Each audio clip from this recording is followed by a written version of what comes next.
Vamos começar a edição dando um bom dia para a doutora Carolina Marrone, que já está aqui conosco. Bom dia, doutora, tudo bem? Bom dia, Tony. Bom dia, Marquinhos, tudo bem? Buenos dias. Mais um mês se iniciando? Mais um mês se iniciando. Deixa eu dar bom dia para os ouvintes. O último e derradeiro, né? Com certeza, o último e derradeiro mês do ano, né? Doutora, começando o mês de novembro, ontem, inclusive, nós trouxemos um tema Dezembro. aqui. Nossa, eu tô querendo voltar pra trás agora, Marquinhos. Ele não quer pegar férias. Não, ou ele acelera, ou ele, né? Ele não quer pegar férias. Ele tava falando nos bastidores, rapaz, faz um tempo passo que eu não pego uns dias aí. Agora você quer retroceder? Agora voltar pra trás. Carol, vamos então falarmos a respeito do tema de hoje. O que temos para essa terça-feira? Então, a gente vai falar um pouquinho, o mês de dezembro, né? A gente sabe que todos os meses eles foram escolhidos, tem campanhas que foram escolhidas para ele. E o mês de dezembro, uma das campanhas é a campanha de combate ao HIV/AIDS, né? E um dos nossos papéis enquanto profissionais da saúde é combater estigmas, preconceitos, mitos. E eu acho que é legal a gente falar um pouquinho, né, desse assunto, porque é um assunto que às vezes não vem tanto à baila como deveria, né? Eu sou de uma época em que, assim, contrair o HIV era uma sentença, era entendido como uma sentença de morte e estava ligado ao que a gente chamava de grupos de risco. Hoje em dia, essa realidade mudou muito, né? Então, assim, hoje a gente não tem mais essa história de grupo de risco, a gente sabe as formas de contágio, né? E a gente tem diferentes formas de prevenção e diferentes formas de tratamento. E é importante a gente saber disso, né? Porque a gente não precisa mais viver uma paranoia e nem precisa, na verdade, precisa rever essa questão do preconceito que a gente tem em relação a isso, né? Então, hoje as pessoas vivem com o HIV como se for, como uma doença crônica. Então, assim como acontece com a diabetes, a gente consegue conviver com o vírus HIV, né? E muitas vezes as pessoas não chegam a desenvolver a doença. E isso é muito importante, diferenciar HIV e AIDS. HIV é quando você está infectado pelo vírus. A AIDS é uma doença que ela é decorrente dessa infecção e ela pode ou não vir a aparecer, né? Acho que isso é muito importante a gente falar. Outra coisa que é legal a gente colocar é a questão do vírus indetectável, né? A carga viral indetectável. Muitas vezes a pessoa faz o tratamento e ao longo do tratamento ela faz um exame e esse exame começa a apontar que a carga viral está indetectável. O que significa isso? Significa que naquele momento a doença é sob controle, que a pessoa não tem chance de desenvolver a AIDS e também significa que essa pessoa não tem chance de transmitir o HIV. Ah, Carol, então a gente pode relaxar, não precisa se prevenir, não vai usar preservativo. Não, gente, tem que continuar usando preservativo, até porque preservativo não serve apenas para prevenir o HIV, mas tem outras ISTs, né, que são infecções sexualmente transmissíveis. E também tem outras funções, tem outras formas da gente se tratar, tá? Então, a camisinha é uma delas, de se prevenir. A camisinha é uma delas.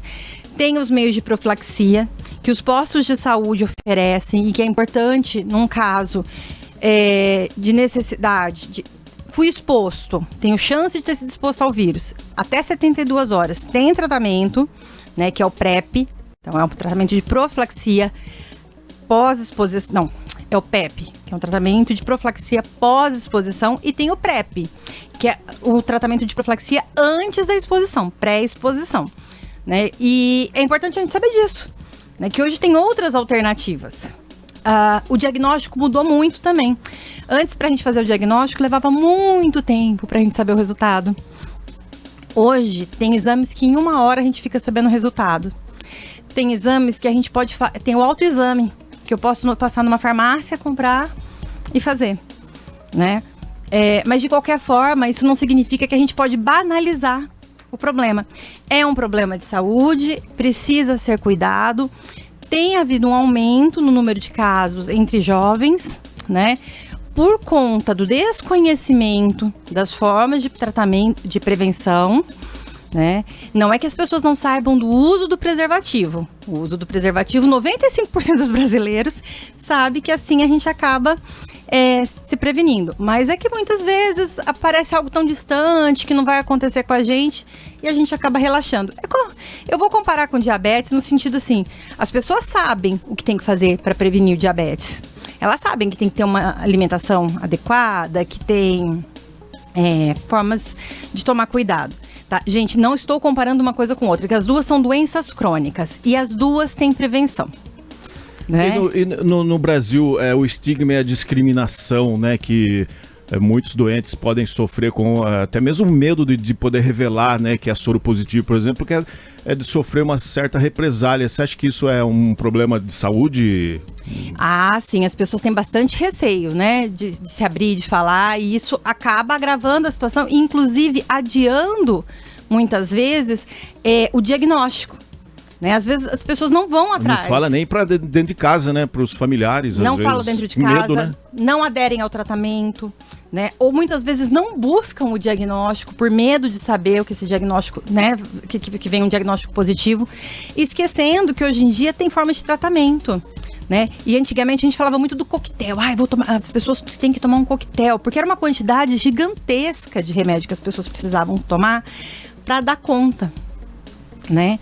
Hoje em dia não, hoje em dia a quantidade de medicação diminuiu. É um tratamento que ele é menos agressivo pra gente. Mas como qualquer tratamento, ele também tem efeitos colaterais, ele também tem um custo pra gente, pro nosso organismo, né? Então, eu acho que assim, falar que tem tratamento, falar que tem prevenção, falar que teve mudança no diagnóstico, não é autorizar o descuido, não é falar para as pessoas relaxarem, né? É dizer para as pessoas assim, procure ajuda. Existe uma solução, né? Existe uma solução e mais do que isso, existe prevenção, que vai muito além do não compartilhamento de seringas, vai muito além do uso de preservativos, né? A transfusão de sangue hoje em dia tem um cuidado gigantesco, né? Então, assim, não tenham receio de buscar informação. Né? Os postos de saúde, e se não me engano, aqui em Capivari, a gente tinha um centro que tem, né? Ali em frente ao Capivari Clube. Isso, eu ia falar isso, perto da Caixa Econômica Federal ali, né?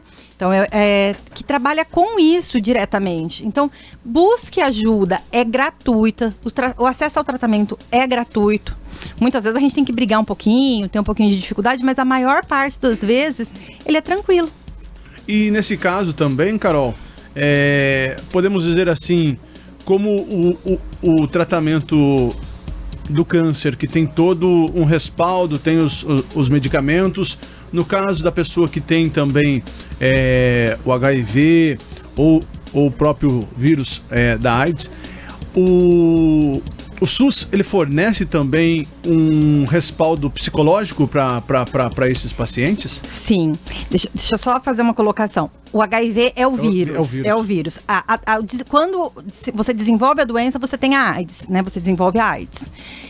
E tem tratamento, tanto tratamento medicamentoso como tratamento de saúde mental, né? Fazer um exame desse tipo na rede municipal, principalmente nesses órgãos, traz para você também essa possibilidade desse acompanhamento, né? Então, geralmente, a gente pode ter acesso a isso, e é muito importante que a gente tenha acesso a um profissional da saúde mental, né? Porque a gente carrega ainda essa ideia de que, nossa, é uma doença que a pessoa é de uma pessoa promíscua, é de uma pessoa com hábitos de vida reprováveis. Até por isso que é difícil das pessoas falarem, né? O Marquinhos estava perguntando. Muitas vezes as pessoas não falam porque elas têm medo de serem associadas a hábitos de vida que são moralmente questionáveis. E qualquer pessoa tá vulnerável a, de repente, se um descuido qualquer... A se infectar, sim. Se infectar, né? A se infectar, exatamente. Não é pra gente, de novo, não é pra gente ficar numa paranoia, mas é pra gente entender, não existe mais grupo de risco. Existe comportamento de risco. Então, por exemplo, vários parceiros aumenta, não é um grupo de risco, mas aumenta a probabilidade de exposição. E isso é um comportamento de risco. Uso de drogas injetáveis e compartilhamento de seringas, de agulhas, aumenta o risco de contaminação. Então, é um comportamento que a gente entende como um comportamento de risco, tá? E isso é muito importante. E aí eu queria chamar todo mundo para responsabilidade de cuidar de si e de se prevenir. Na hora que eu estava pesquisando sobre isso, eu vi uma reportagem do Fantástico falando sobre os carimbadores, não sei se vocês ouviram falar sobre isso, que são as pessoas que sabem que têm o HIV e acabam passando intencionalmente para outras pessoas, né? Essa, assim, tá errado, é uma ação que merece ser punida, né? Se uma pessoa intencionalmente faz isso, mas a gente também tem que lembrar que o parceiro escolheu não usar um método também de prevenção, né? Não, então, assim, não é responsabilidade apenas de um, é responsabilidade de todos. Todos nós temos que fazer a nossa parte para tomar cuidado, né? E tentar se cuidar. Porque assim, vamos lá. A mãe fala para a criança, tenha uma alimentação saudável. Mas a mãe não está o tempo todo com a criança.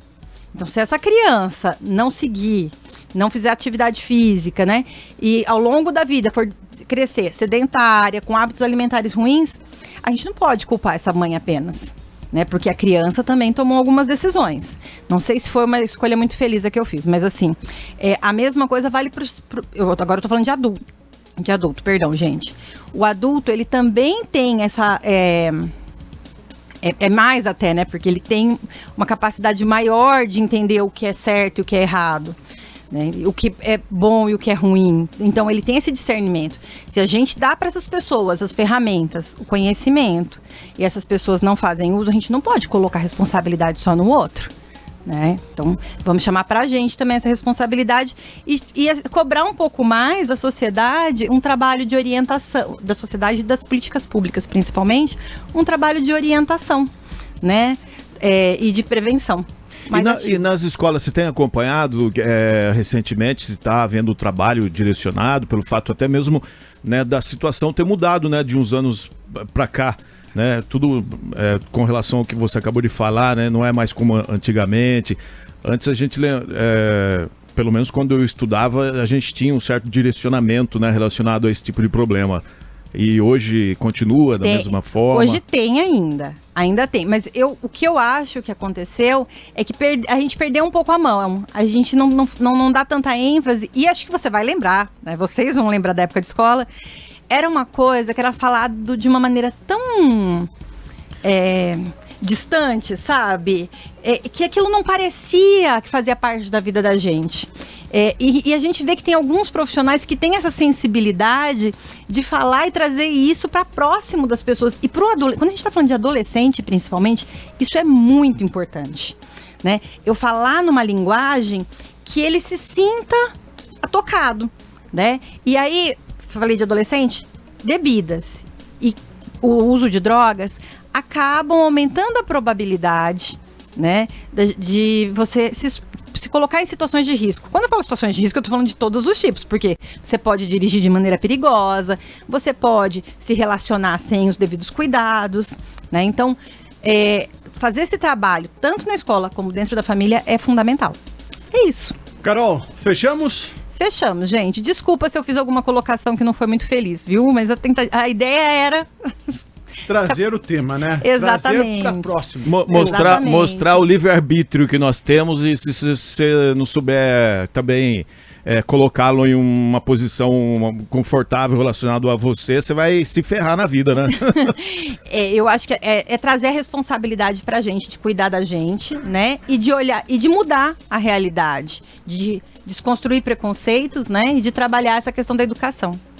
Perfeito. Perfeito? Carol, uma ótima semana pra você. Pra vocês também. Eu já vou deixando meu Feliz Natal pra você, porque na próxima vinda sua, eu estarei de férias, tá? Ai, que delícia pra você. Então, boas férias e boas festas. Obrigado, uma ótima semana. Tchau, tchau. Pra você também. Tchau, tchau.